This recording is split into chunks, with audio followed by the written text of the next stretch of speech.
In the shivering fog of Victorian England, they spoke of the boy who drew the future. A boy born in the midst of a thunderstorm, with fingers blackened by charcoal before he could even walk. His name never left the school registers, nor graced any gravestone, just Elijah. And from his first breath he belonged not to his family, nor to the church, nor to this world, but to something else, something that watched through his eyes. This is Sanctified Secrets, the place where history rots in its coffin and the truth slithers out after dark. Subscribe if you dare, because what follows was never meant to see light. Elijah's mother was the daughter of an undertaker. She gave birth in a room with no mirrors and too many candles. Elijah was born with open eyes and a faint hiss in his throat.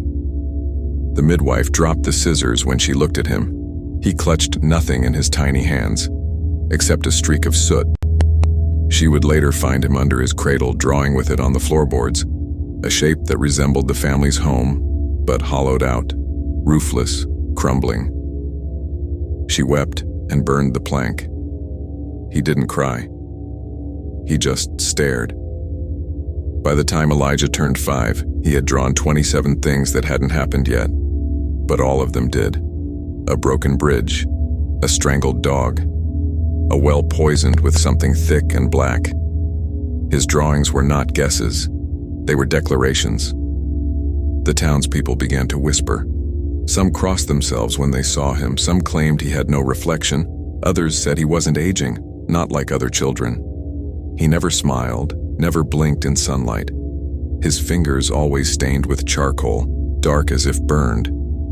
His drawings began to appear in places he hadn't visited, yet the paper smelled like his attic room, mildewed, cold, with that strange lingering smell of grave soil. One winter morning, he drew a tree with 13 birds hanging from it. The next morning, a family was found in the orchard, swinging. Elijah didn't speak at the funerals. He didn't have to. The priest wouldn't look him in the eyes. He was moved to a distant estate by a doctor who believed in science. But even there, Elijah drew. A church split by lightning, a garden overgrown with human teeth. Each image bloomed into reality like a curse unfolding petal by petal. He wasn't conjuring fate. He was transcribing it. The boy who drew the future didn't ask to see. He was chosen to bear witness. One night, he drew a face he'd never seen before, his own, with eyes scratched out, and behind it, a figure in a black veil made of moth wings holding a needle of bone and thread of hair. That was the last drawing Elijah ever made. But the page was never found. Only his bed, slick with fog and smelling faintly of sulfur. Years passed, but whispers lingered in the fog-covered village where Elijah vanished. Old women said their teacups cracked when someone spoke his name. His childhood home rotted in silence, yet the attic remained untouched. The boards beneath the cradle never lost their burn marks. Even the rats wouldn't nest there. One day, a girl named Miriam found a charcoal stick lodged between pages in an abandoned hymnal at the chapel. She had dreams that night, not of heaven, but of crows falling from the steeple, all of them eyeless, and a voice whispering, "Draw me." Miriam began to sketch compulsively. Her parents dismissed it until she drew the exact position of her brother's body 3 hours before he drowned. She hadn't seen the lake in weeks, yet the sketch was precise, down to the torn shoelace and twisted wrist. People said Elijah's curse had found a new vessel. Those who knew the old stories sealed their doors. Some painted over their mirrors. Some swore they saw a boy's shadow crouching behind Miriam as she drew. The drawings became darker, more detailed. Miriam no longer used paper. She scratched visions onto her walls, her skin into the dirt beneath her bed. One night she scrawled an entire village burning with faces screaming upward. And then, 3 days later, a fire started in the bakery and leapt from rooftop to rooftop. A dozen homes turned to ash. The town blamed the wind, but some remembered the soot on Miriam's fingers. She was taken to a convent in the hills. The nuns believed prayer would silence the visions. They fed her silence and candlelight. But the drawings didn't stop, only changed. Miriam now etched tunnels, coffins, altars made of teeth. She began humming songs no one recognized, until an old priest recalled them from exorcism records dated 1743. He asked Miriam where she learned them. She said, "He sings them to me." The nuns locked her room at night. But once, a sister found her door ajar and the girl asleep in a circle of salt, holding a drawing of a staircase leading nowhere. Down the steps were eyes, hundreds of them, watching, waiting, as if some other world was pulling its way up. Miriam said the boy was showing her things now, not just what would happen, but what came before us, and what was still underneath. Then one day she vanished. No sign, no footprints, just the charcoal stick left smoldering in the center of her bed, and a single word scratched into the wood beneath it. Witness. They say the boy who drew the future never needed to return, because now the future draws itself, and it's looking back. The church eventually sealed Miriam's room with bricks, declaring it unholy, never to be opened again. But in the spring of the next year, a boy named Callum wandered too close to the overgrown ruins of the convent, chasing a stray dog. He didn't see the warning signs, didn't know the stories. His dog scratched at the bricked-up wall and whined. Callum pressed his ear against the stone and heard, scratching, from the inside. He returned the next night with a chisel. They found him days later, curled in the old chapel, surrounded by drawings not made by his hand. The walls bloomed with charcoal scenes, hundreds of faceless figures staring upward, the sky above them opening like torn flesh, and a staircase descending from it.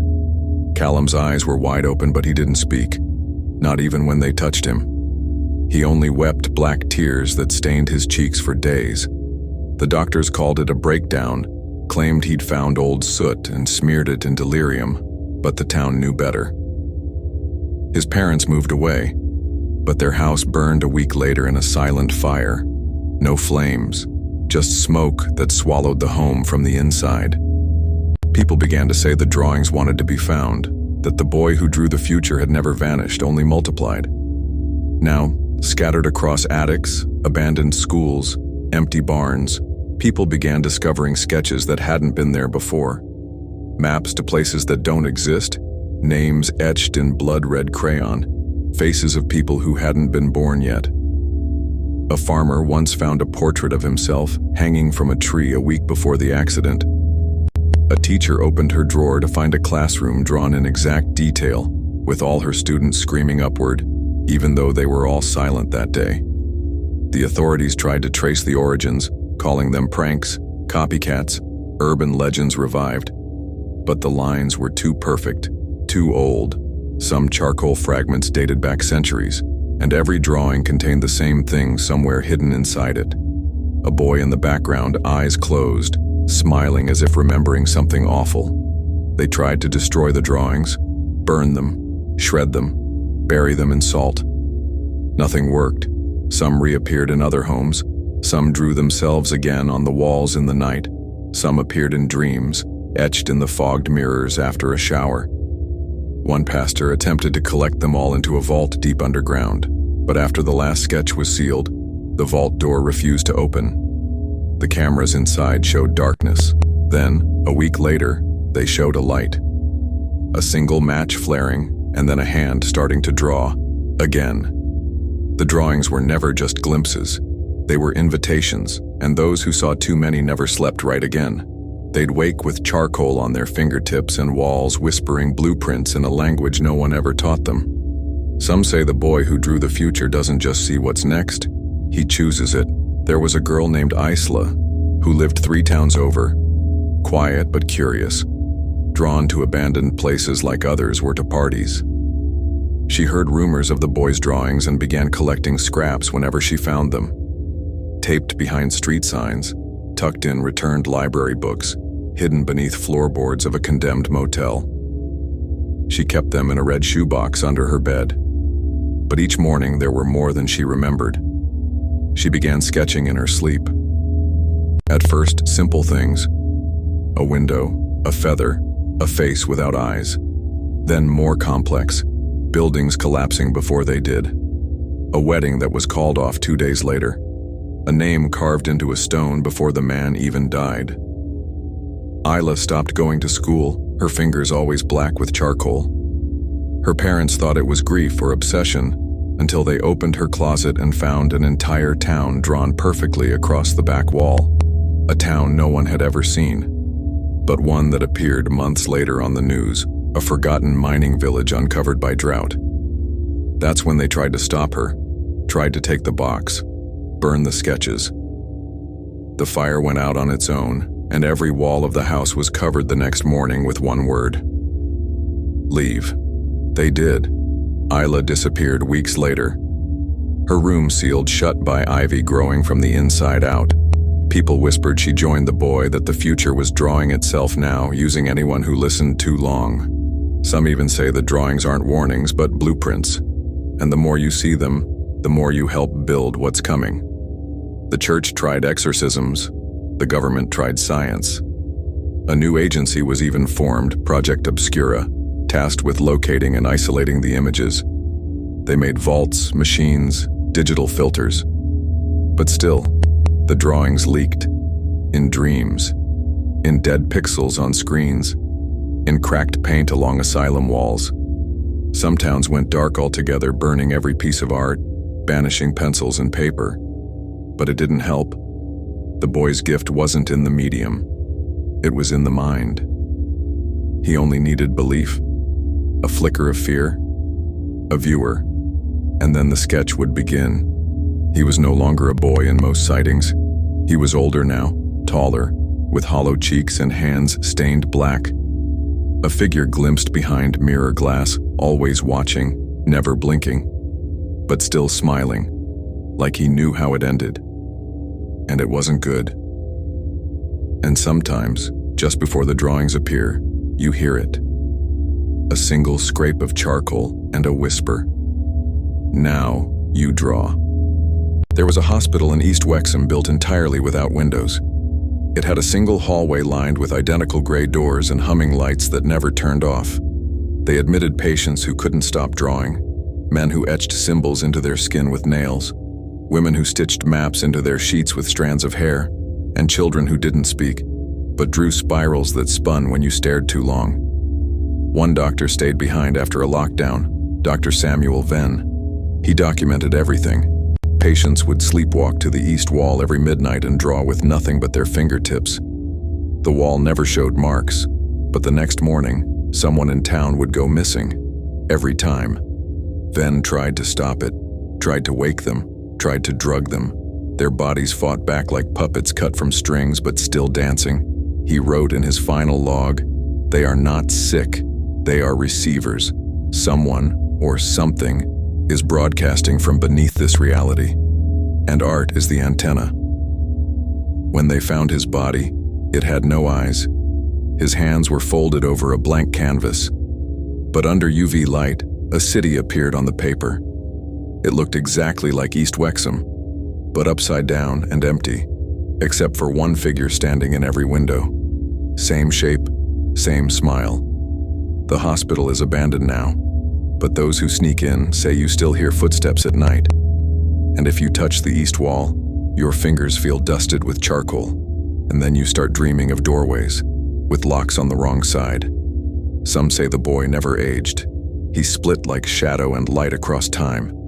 Every artist who vanished, he was there. Each drawing left behind. He knew before it happened. Because maybe he didn't draw the future. Maybe he drew you from the very start. And you've just now noticed the sketch is complete.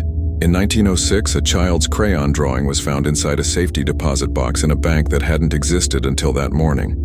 The staff couldn't remember the vault being there before, but the signatures were all correct. The drawing was of a town burning. Same architecture, same clock tower, same bridge on the east end. 3 years after that drawing was found, that exact town burned in a freak lightning storm. No one ever figured out who placed the drawing inside.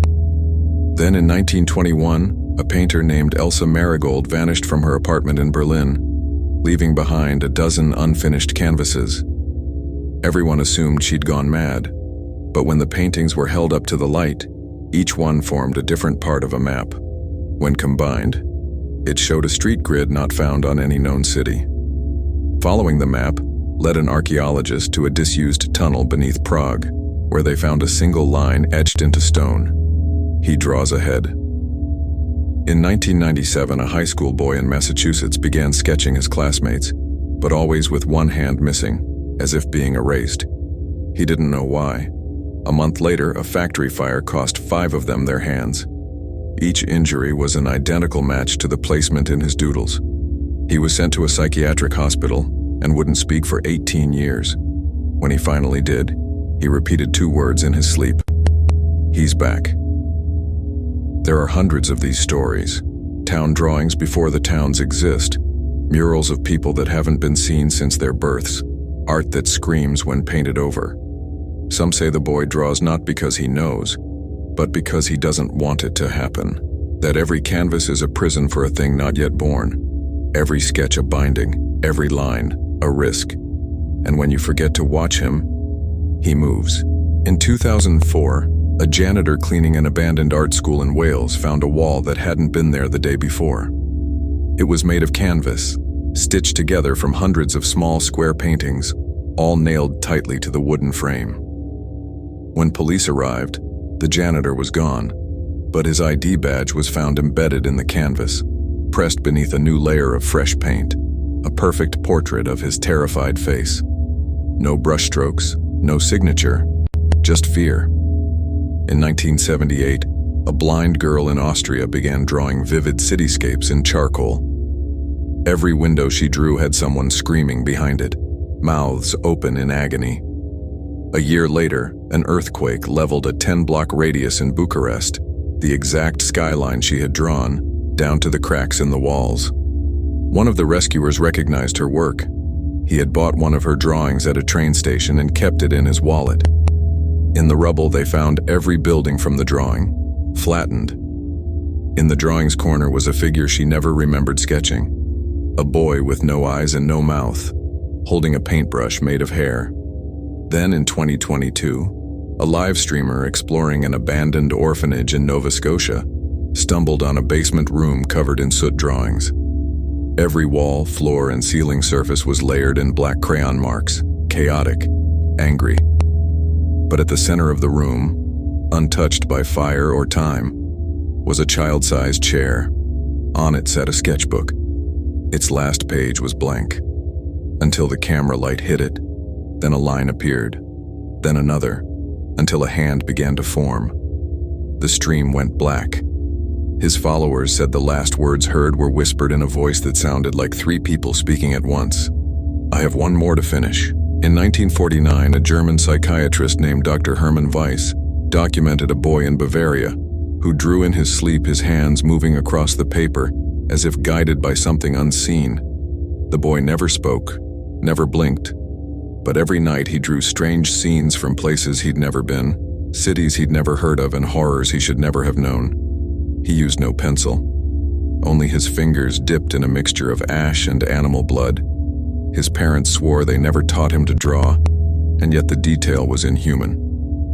One night he drew a woman drowning in a frozen lake, her arms reaching through the ice toward a ring of figures watching in silence, their eyes painted shut. A month later in Minnesota, police found the same woman shivering on a lake's edge, lips sewn shut. No memory of how she got there. Years later, Dr. Weiss locked the journal in a steel box buried beneath a classroom closet in London when the box was opened in 1973. The boy's last drawing was clipped to the final page. It showed a classroom, empty desks one by one, a single boy seated in the back, his head twisted entirely backward, staring out of the page, drawing a long shadow that stretched off the paper and into the wall behind it. The shadow never stopped growing. That night, Dr. Weiss tried to burn the journal the next morning. His daughter found him sitting upright in a chair, hand pressed flat against the wall, his eyes wide open. His mouth full of ash carved into the stone behind him was the same child now with no face, just 2 open palms where the eyes should have been. In 1956, a train conductor in Romania reported finding dozens of charcoal sketches inside an abandoned tunnel. The paper was old, brittle, but untouched by time. Every drawing showed the same child with empty eyes, standing beside people who were asleep. One sketch showed the conductor himself lying face down on the train tracks. Another showed a crowd in mourning staring at a coffin with mirrors nailed to its sides when the sketches were catalogued by police. They noticed something odd. None of the faces in the drawings had mouths. They were smooth, silent heads, as if no one was allowed to speak of what they had seen. 3 weeks later, the conductor went missing. His train was found stalled inside the same tunnel. Headlights on engine running, no passengers, just a small pile of black ash on the conductor's seat. Beside it was a final drawing. It showed the boy from before holding a broken watch in one hand and a rusted lantern in the other. Inside the lantern was a flickering human eye. That night, locals heard the sound of a train whistle echoing from the mountains, though no trains were scheduled and the tracks had already been removed. The sketchbook was locked away in a museum vault in Budapest, but years later the pages began to multiply. The drawings were no longer the boy's. They were of the vault itself, seen from impossible angles. Places no camera could reach. One showed the back of the archivist's head. Even though she worked alone, one showed the viewer's own reflection painted into the glass even when the case was shut. The boy was no longer drawing the future. He was watching. In 1964, a psychologist in Denmark received a package with no return address. Inside was a faded diary, written by a boy named Elias. The pages were filled with frantic ink strokes, drawings layered over text eyes in every corner, clocks melting into bone, a sentence repeated in shaky Danish: "He won't stop drawing, he won't stop drawing, he won't stop drawing." The psychologist dismissed it as a prank until he dreamed of the boy. That very night, Elias stood in the center of a black classroom, drawing in midair with no hands. His eyes were sewn shut, but he whispered dates, numbers, names of people the doctor would later meet, people who would die. One drawing showed the psychologist himself, sitting in his office staring at the diary. Only in the drawing, his mouth was stitched shut, and behind him stood the boy with his eyes finally open. The psychologist burned the diary, but ash doesn't forget. Weeks later, ink stains began appearing on his skin, curling around his arms like vines when he tried to scrub them off. They moved, shifted, rewrote themselves into new images. The boy was still drawing, but now he was using the doctor's body as canvas. In his final letter, the psychologist begged whoever found it to stop reading, stop looking. But the moment your eyes find the drawing, it sees you too. The boy does not live in the paper. He lives in the gaze. In 1927, a traveling circus arrived in a village outside Prague. Among the performers was a mute boy dressed in black who never ate, never blinked, never aged. He simply sat at a wooden desk near the entrance and drew with chalk on slate over and over the same image: a crooked house on a hill with smoke that curled into hands. Locals began dreaming of the house, waking with soot on their pillows and charcoal fingerprints on their necks. One child vanished after claiming she saw the boy's house behind the forest at dawn. They found her shoes outside an old root cellar deep inside the woods. The door had been drawn shut with chalk.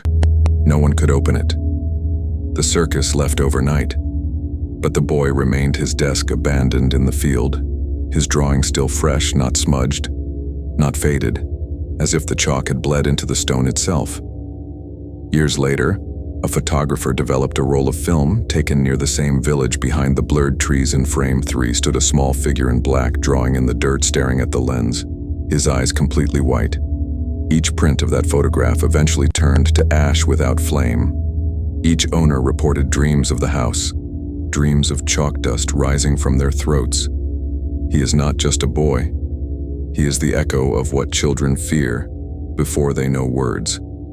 In 1933, a woman named Clara found the slate hidden behind bricks in her cellar wall.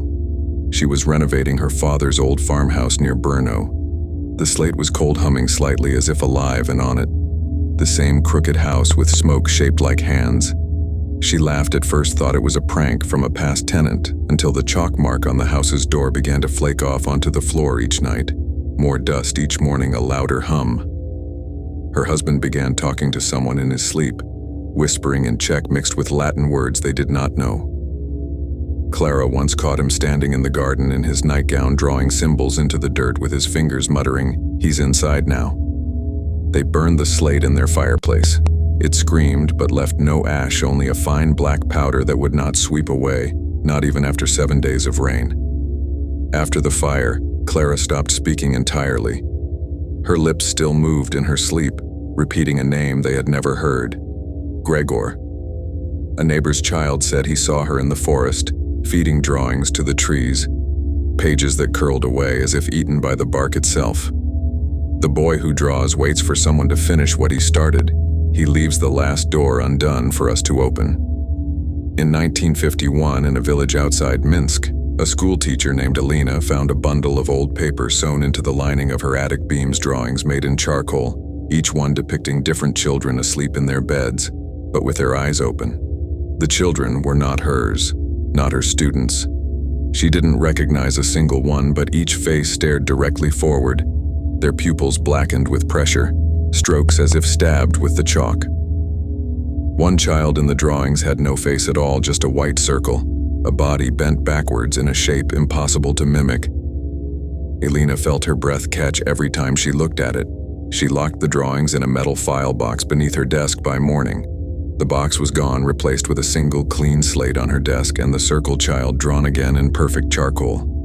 Her students began sleepwalking one by one, each standing at the front of the class at 3:33 p.m., reciting phrases in languages that no one had taught them. Alina wept openly by the fourth day. When inspectors arrived to investigate the missing children, they found the classroom empty. The chalkboard scrawled with one line, "He draws not what will happen, but what he allows." They never found Alina, but one girl claimed to see her inside a mirror drawing behind the glass using no hands. The boy who drew the future does not need time. He only needs us to forget the past. In 1922, a boy named Ellis was born with no voice. His cries were soundless, his laughter mute, but his hands told stories in charcoal black. By age 6, he covered the school walls with drawings. None were childish. Every image showed buildings burning, people fleeing, bridges collapsing months before they occurred. The townspeople feared him, called him cursed, but his mother begged them to see the truth. Her boy was not causing the future. He was warning them. Ellis was taken from her, placed in a house with no windows where the walls were white, and silence was kept like gold. Still, he drew on paper, on wood, on skin, his fingers whispering what his mouth could not. "It's not me, it's coming." In winter of 1935, the asylum caught fire, the cause unknown. Ellis was seen standing calmly as the flames danced behind his eyes. He did not run, he did not burn. They found only a circle of charcoal drawings surrounding his bed. One image showed a woman arriving in 1966 alone, scared, holding a notebook. One image showed a boy watching from behind her mirror. One image showed you reading this now, eyes wide, breath slowed, heart uncertain. The final image was unfinished, a hand holding a pen, waiting for you. She tried to speak, to call his name, to scream anything at all. But something thick and invisible pressed against her lips like fog, made of fingers smothering her breath, her thoughts, her voice. The silence wasn't just quiet, it was loud, heavy, the kind of quiet that had shape and weight and memory. She could hear her own heartbeat trying to escape through her ribs, but even that felt like it belonged to someone else. The boy didn't move. He stood still in the same place where time had folded around his bare feet. The wind did not touch him. The cold did not reach him. The moon seemed to avoid him. And yet his eyes were wide open, staring at her through the layers of shadow and years. Gray eyes full of wet ash and sleep. And something else. Something older than the forest.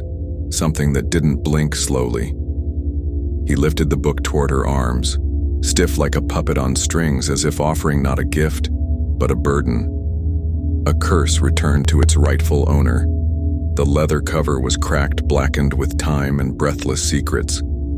His voice came then soft and hollow, like it had traveled too far, and lost pieces along the way. You left it here where it all began, and you took nothing with you except the silence. Mara reached out her hand, shaking like a leaf that remembered fire. Her fingers hovered just above the cover, barely touching and yet feeling the pulse beneath it, like something inside was still alive, waiting the moment she touched it. She was no longer in her body. She fell without falling, through colors and whispers, through cold air and broken songs. She saw a woman in the trees wearing her face, but older eyes, wide mouth, open, no sound. She saw the boy younger, smaller, scribbling pages that bled into the ground. She saw hands drawing in charcoal, something with too many eyes and no mouth, and still it screamed. And then her feet found dirt again. The forest was the same, and yet not. The light was amber like syrup in a dying fire, and everything buzzed like it had been waiting, and now it knew she was here. She turned in the golden hush, expecting to see the boy. But he was gone, and nailed to a crooked tree in his place was the drawing, the same drawing from before. Only now its ink had darkened. Its eyes had shifted just enough to see her, just enough to let her know it was watching. And it remembered her. She did not scream, but she wanted to. The silence had nested inside her lungs and made a home of her breath, her thoughts, her fear. The drawing nailed to the tree seemed older than paper, older than time, and yet somehow fresh, as if it had just been drawn with a hand that never forgot her. The ink shimmered like oil on water, black and alive. When she stepped closer, the trees bent backward slightly, as if not daring to hear what the image might whisper. The creature on the page was changing, or perhaps it always had been like this, and her eyes were only just now catching up. Its eyes followed her, not with motion, but with intent. And behind those dark sockets there was depth, like looking into a well that never ends. Her hands moved again against her will, trembling fingers reaching for the corner of the drawing, not to tear it away, but to understand it, to listen to it. She touched it, and the forest breathed in unison. All sound fled, the branches, the birds, the wind. Everything paused, as if the trees themselves remembered a rule too sacred to break.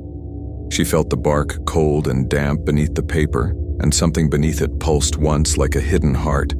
And when she looked down, blood was seeping slowly from the tree itself, not fast, not dramatic, but steady. A single thick drop rolling down from where the drawing touched wood. The drawing itself was warm to the touch, as though the ink was not yet dry, as though it never would be. And behind her a whisper curled through the air, so soft it might have been memory or regret or wind. But it said one thing over and over again. Return it. Return. It return it. She turned but saw no one. Only the fog that had thickened into walls. The forest no longer opened behind her. The path was gone, and in its place was something else. A door. A wooden frame too small for a person, but too precise to be natural. Standing alone, surrounded by black moss and dust, and it was open just a crack enough to see that behind it, there was no forest. Only pages, thousands of pages, fluttering in the dark, and they were all filled with drawings of her. She wanted to run, but the door with no walls pulled at her thoughts, not her body. It didn't ask. It expected. The drawings inside rustled. Not like paper, but like breath. Like waiting. Some pages curled toward the light. Some folded inward.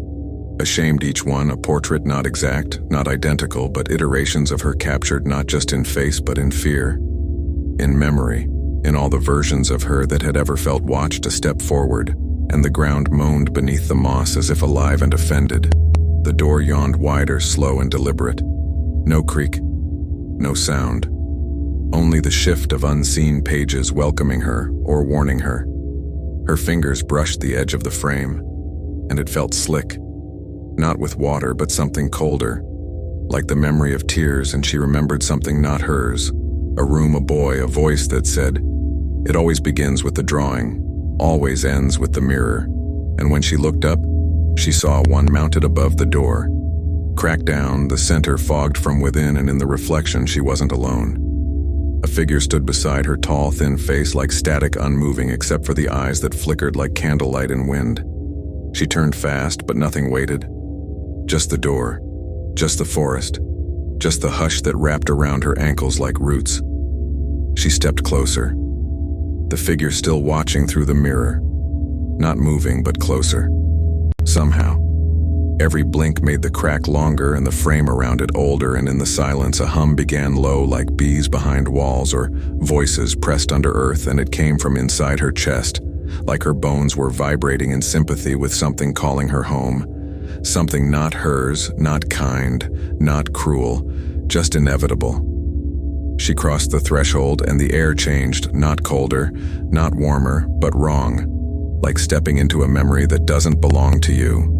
The room inside wasn't a room. It was a hollow, a womb of books and parchment and dust, all floating, not stacked, not shelved, but suspended midair, slow turning as if underwater. Some pages fluttered as she passed, others stayed still, watching her, their words shifting like they were shy of being read, and in the middle of it all was the boy, or the shape of a boy. His face unfinished, blurred like a half-drawn thought. His hands dripping with ink that never dried, black pooling down his wrists onto the floor, where it formed words in no language she knew but felt she remembered. The boy raised his head, and though his face had no mouth, she heard him. He said, "I didn't draw the future. I only traced it. It's always been here, and you were always part of it."